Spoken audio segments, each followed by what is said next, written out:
We are rolling. Good morning. Welcome back to the conversation. This is Midlife Crisis Activities. This is our lifestyles and pop culture webcast. Our daily shout out to the world. I'm your host, Patrick Russell. And over there is my very vivacious producer, Veronica. Together we're here to lend our voices to the noise from a multi-generational perspective to help explain everything that's right and wrong in this world. Happy Thunder Thursday to you, Veronica. Rocking and rolling, aren't we? Yep.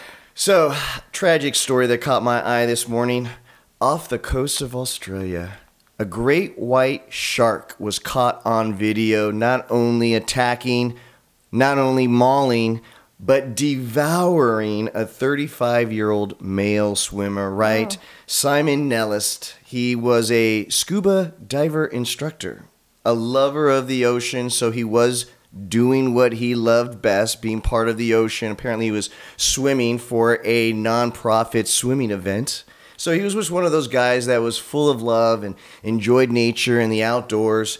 And Mother Nature repaid that love by sending him a 15-foot great white shark that apparently the attack didn't take place very far off of the beach, 500 feet off of the beach of Little Bay Beach. Apparently eyewitnesses who caught this attack on video, the attack took place about 500 feet from where they were. They were off a rocky cove that was elevated so they could look down and see the attack.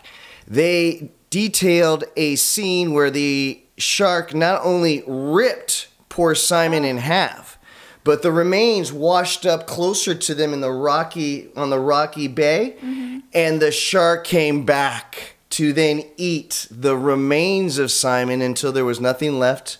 Wow. And the eyewitnesses say that the shark just swam away. Now, authorities are looking for the shark. Presumably, it's a man-eater now, so presumably to destroy the shark. But now, there's been no reports, any sightings of the whereabouts of this shark. Apparently, it got away clean, if you will, probably because they ate all of the evidence. I mean, wow. Sorry, not to be too lighthearted about a tragic event in somebody's life. He was about to marry the girl of his dreams, apparently. 35-year-old guy just starting out in his world. And so, Veronica, I know that you're no lover of the ocean, and you don't really like to swim in general. But now, from a younger generation's perspective, I've got to ask, do stories like this help you with your phobia? I gotta know. No, definitely not. I mean, just the idea of like picturing that in my head is like, it is insane, crazy.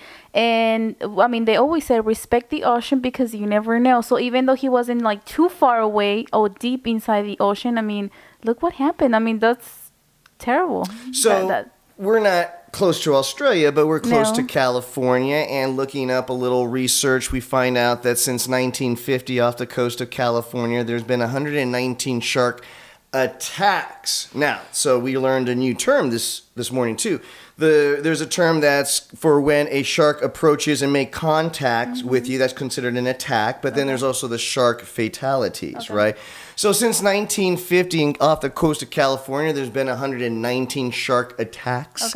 And of those, 14 fatalities, one being a 42-year-old man just this January, last month, real early, right after New Year's, was attacked and was killed, I believe, off the coast of San Diego. Don't quote me on that. But he definitely passed away in January from a shark attack. So it happens very rarely, but it does happen. Yeah. And so I just have to ask, Veronica, now hearing these kind of stories, can I ever convince you to go back into the ocean? I'm not sure I can convince myself to go back into the ocean. I mean, in not much farther than waist deep anyway. In that case, I prefer a pool. I mean, a pool, you know what you're getting into, you know that it's there. And I mean, can you imagine how, like, the feeling that he must had when, I mean, I don't even know. Do you think he like noticed that he was eaten by a shark? The video, very grainy, very hard to make out, but the duration was clear. It was a couple of minutes where he was trying to fight off the shark. You even, just like you saw in the movies, at one point saw the water turn red.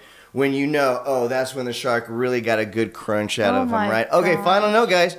Mother Nature, it's beautiful, but it's cold and it's cruel. So my advice, stick to the swimming pool. Guys, there's no right answer, there's no wrong answer, but there definitely is your opinion. Please don't just subscribe to the channel, even though we will be doing this back and forth on a daily basis. But lend your voice to the show. It'll make it a whole lot more fun. Guys, remember, it doesn't matter what challenges comes your way today. It doesn't matter what obstacles or challenges that you may face. You just need to remember one thing. Give 'em hell. Happy Thunder Thursday, everybody.